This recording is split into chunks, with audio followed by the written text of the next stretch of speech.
How many eyes does a Cyclops have? On the surface of it, this is the stupidest question ever asked. Cyclopses are rather famous for the whole one eye thing. But for millennia, scholars have noted Homer never actually says that they have one eye, and we have ancient Greek and Roman artistic and literary evidence for Cyclopses with one, two, even three eyes. So what's going on? First, a rundown of the relevant part of the Odyssey. Odysseus and his crew reach the home of the Cyclops, and a group goes to check things out. And for storytelling reasons, they bring along some really strong wine. Odysseus sees a Cyclops, who we'll learn is named Polyphemus, tending to his flocks and living apart from the others. And then Odysseus and his red shirts go into a cave, eat some cheese, and then Polyphemus shows up, goes into the cave, and moves an absolutely massive boulder in front of the cave entrance. Polyphemus then talks to Odysseus, eats a bunch of his men, then decides to take a break. Odysseus thinks he should stab Polyphemus, but realizes that they'd never be able to move the boulder blocking the cave. So Odysseus formulates a plan. After Polyphemus leaves the next day, Odysseus and his surviving men take a massive hunk of wood and sharpen it. When Polyphemus returns the next day, they offer him this ultra mega strong wine. He gets drunk, they spear his eye. Polyphemus gets up, moves the rock blocking the cave entrance, and as his rams are leaving, Odysseus and his surviving men hide underneath them and escape. There are more relevant details in Homer, but we'll get to those as needed. And if you're furiously typing out some super important part of the story I missed, I thank you for the engagement. There are two main reasons to expect Homer wants us to think Polyphemus has one eye. For one, they take a stick and do a single blinding action. There's no hint in the story that the stick is forked or anything like that, so that strongly suggests they only impaled one eyeball. But in that case, it's a sort of reverse Chekhov's gun. Homer doesn't mention something that in a later scene will be of critical importance. That's odd. The second reason is that in the Greek, Homer uses the singular eye. However, he also uses the Greek equivalent of plural eyebrows and eyelids. And people noticed this. One ancient commentator guessed that Polyphemus actually had two eyes, but one had previously been injured. There's basically no support for that idea, but it shows that people in the ancient world aren't necessarily thinking one giant eye in the center of the head is a prerequisite for being a Cyclops. Another theory is that everyone knew that Cyclopses only had one eye, so there wasn't a reason to mention this fact. But in that case, why do so many other, later adaptations feel the need to say this explicitly? Surely a modern audience definitely knows that Cyclopses have one eye, yet we feel the need to point this out. Homer is a bit of a dead end at this point, so let's look around at other authors. It'll help. Homer's Cyclopses aren't the only Cyclopses in ancient Greece. For a long time, people have tended to think that there are at least three sort of species of Cyclopses. The most relevant for us are the vaguely similarly ancient Hesiod's. Hesiod wrote the Theogony, and unlike Homer, his Cyclopses are explicitly one-eyed.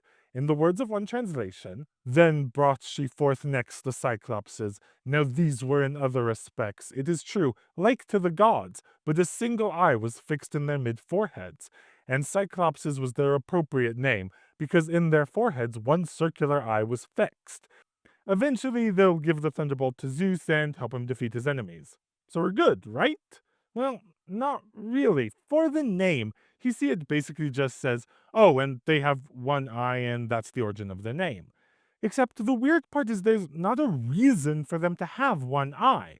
It doesn't come up again, and unlike in Homer, it's not relevant for storytelling reasons. It's just an etymology. It's not impossible that this is evidence Homer predates Hesiod, and Hesiod was continuing the tradition of one-eyed Cyclopses. But it's also been noted, Hesiod's anecdote about the Cyclopses and another group called the Hundred Handers is really awkward. If you take it out, the story flows just fine, and if you leave it in, there are difficult questions regarding how everything plays out. For these and other reasons, some scholars have argued that there might be something funky going on in this section. You have to remember, we don't have the papyrus or parchment or whatever that Hesiod was writing on. What we have are copies of copies. In this case, mostly medieval and post-medieval copies of copies. And copying is rarely perfectly faithful. I've done it, and you really want to write things in your own voice or clarify details, all sorts. If you have a bunch of data, you can generally say, oh, this sentence is a later addition. But sometimes that's really hard to do. And in this case, there's disagreement whether there's some fiddling, no fiddling, or what's going on in this section. If there's fiddling, one of our strongest pieces of evidence that Cyclopses as a group have one eye in the earliest layers of the myth is thrown out the window. If it is actually original to what Hesiod wrote, it's solid evidence that Cyclopses have one eyes, because Homer and Hesiod would seem to agree on this point. You can find scholars arguing basically every point along that spectrum, including the rather odd idea that it is a later addition, but a later addition by Hesiod himself. The idea in that case would be, as he was finishing up the story, he realized he messed up by not properly introducing the Cyclopses and Hundred Handers, and went back and awkwardly shoehorned them in. No matter what, Hesiod's Cyclopses are incredibly and irreconcilably different from Homer's Cyclopses. Hesiod tells us there are 3 Cyclopses, none of which are Polyphemus. Hesiod's Cyclops' parents are Uranos and Gaia. At least Polyphemus' parents are Poseidon and Theusa. Even some ancient Greeks wondered how Polyphemus could be a Cyclops if he lacks any familial relationship to the Cyclopses. More differences. Hesiod's Cyclopses ally with Zeus. Homer's Cyclopses explicitly don't care about Zeus. That one is doubly odd, because in the words of one translation of the Odyssey, these people, meaning the Cyclopses, neither plow nor plant, but everything grows for them unsown. Wheat, barley, and vines that bear, clusters of grapes, watered by rain from Zeus. So they entirely depend on Zeus providing rains, yet they hate Zeus. This makes no sense. That means some scholars, such as Robert Mundy, have suggested that what you're seeing in Homer is a sort of fusion of a few different stories. One story is that Hesiod's Cyclopses are rewarded for helping Zeus and sent to a paradise where they don't have to toil the ground. The section of the Odyssey I just quoted is an echo of that tradition. The second part is, let's go to Iceland. There's an Icelandic saga called Hrolf's Saga Gautrekssona, and here's how a 1972 translation describes one of his adventures.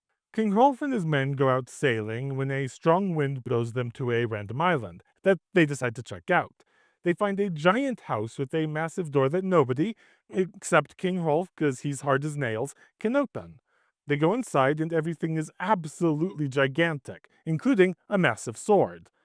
Anyway, then the owner of the house comes in, and it turns out he's a giant.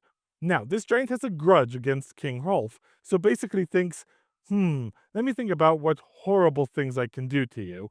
But in the meantime, he takes a gigantic forked iron rod and impales some of Hrolf's men and throws them into the fire. But he needs to sleep on what he's going to do to Hrolf and his main companion, so he closes the door and goes to bed. Hrolf grabs the massive sword and tells his companion to keep the iron fork in the fire.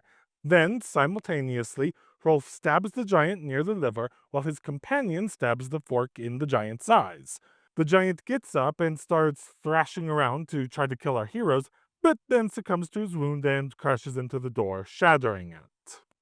A few more things happen, but that's pretty much it for the meat of the story. There are some striking similarities. A group finds themselves at a random location, giant monster, a door that's unopenable, poking out eyes because just stabbing the giant would make it so that they couldn't ever leave. There's even quite a lot of talk about hospitality. It's beyond the scope of this video to talk about that, but the Cyclops story in the Odyssey is mostly about hospitality, which is a really big deal for a very long time. Anyway, there are also some key differences. For instance, in at least this translation, he has 2 eyes, though you have to be profoundly careful with making any form of argument from translation, so I'm not going to put any emphasis on that detail. The Icelandic version also doesn't have the famous no man scene, but lots of other stories do have that scene, and scholars have found dozens and dozens of stories with very similar elements to Homer's Cyclops story from an incredibly diverse range of countries and cultures. This has led to theories, going back to Robert Mundy's idea that you have the story of Zeus sending Hesiod Cyclopses to a paradise, and then that story gets merged with an ancient folk tale of an ogre being blinded, and this merged story is what gets put in the Odyssey. Why doesn't Homer say that Cyclopses have one eye? Mundy thinks it's because Cyclopses don't have one eye. Polyphemus has one eye for narrative reasons, but saying, oh, yeah, he has one eye would mess with the flow and lead to questions about how he lost the other eye. Better in that case to just be vague and hope nobody notices, and then throw in a singular eye to make sure the audience knows. Sure, people might write articles about 5 plot holes in the Odyssey, but A, we know people were discussing this plot hole in the ancient world, and B, you get those articles about modern books and movies because sometimes explaining everything just isn't the story you want to tell. Then, because of Homer's popularity, what becomes a distinguishing trait of Polyphemus becomes a generic trait of all Cyclopses. At some point in the manuscript tradition of Hesiod, someone comes up with the etymology, props that in there, and later copyists then integrate that into the main text, and we're off to the races. Now to throw some cold water on everything. Scholar Peter Aker argues that the people who think Cyclopses are living in some paradise misunderstand. Nowadays we think, oh, wheat and grape growing unsown sounds like a paradise. But to a contemporary of Homer, the implication would be that they're basically one step up from animals and depending on nature to survive. Or perhaps it's a confusion based on conflating what the poet narrator says, which is that it's really top-notch land, with what Polyphemus says, that they don't care about the gods. And because they're different speakers, there's no contradiction. As for the myriad of strikingly similar stories, well, Homer had been really, really popular for well over 1,000 years before the oldest of these stories was corrected, and that's plenty of time for his story of the Cyclops to spread far and wide and get adjusted to local tastes. Earlier folklorists thought that folktales were remarkably stable over long periods of time, so that wasn't a concern. Modern folklorists don't particularly think this, so are willing to say these striking similarities are because they're rip-offs. That's not to throw the idea completely out, because there are old ancient Greek depictions of the blinding event that have some notable differences from Homer's, but it's hard to tell what's a variation, what's artistic license, and what's a completely different tradition. Some depictions seem to have the pokey thing looking forked, like it is in the Icelandic story, so they can poke out 2 eyes. And some artistic depictions certainly look like the Cyclops has 3 eyes, and the blinding action is often directed at eye number 3. We even have textual evidence. A commentary on the Aeneid says that some say Polyphemus had 1 eye, others 2, others 3. So, how many eyes does a Cyclops have? Unclear. They will eventually become one-eyed, but at our earliest level of myth, all we can say for certain is that one particular Cyclops was one-eyed. Probably.